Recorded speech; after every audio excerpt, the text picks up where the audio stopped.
6월 지방선거를 앞두고 관전 포인트를 살펴보는 뉴스7 충북의 기획보도 마지막 순서입니다.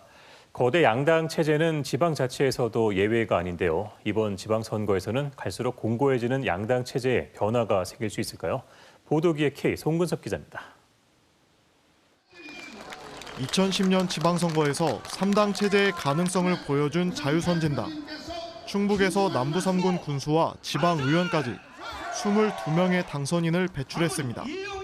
하지만 거기까지였습니다.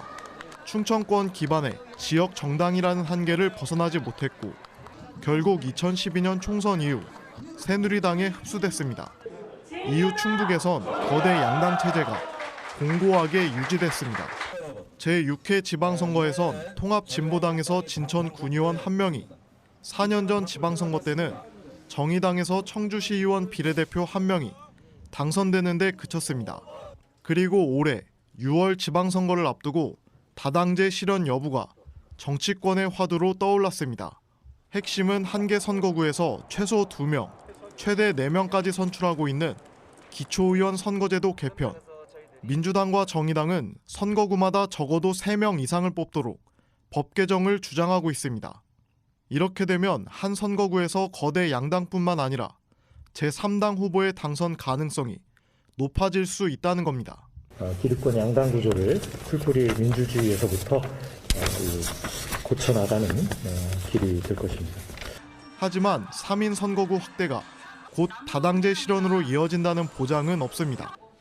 이미 4년 전 지방선거 때도 충북 기초의원 선거구의 48%는 3인 또는 4인 선거구였습니다.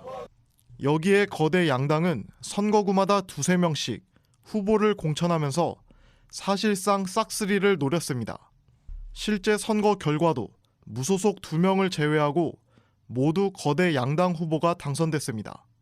때문에 시민사회단체를 중심으로 공천 개혁이 먼저라는 비판이 나옵니다. 3명이나 4명을 뽑는 선거구에도 각 정당은 후보를 1명만 공천하도록 제한을 두자는 겁니다. 실제 자기네들이 가지고 있는 이 밥그릇을 절대 놓지 못하고 있다는 것으로 보이고요. 어쨌든 단수 공천하는 것이 법제화되지 않으면 실제 실현은 불가능한 거거든요.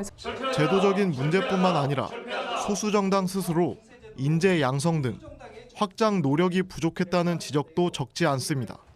이번 지방선거에서도 충북 예비후보 270여 명 가운데 양당과 무소속을 제외하곤 진보당 3명, 노동당 1명이 기초의원에 도전한 게 전부입니다.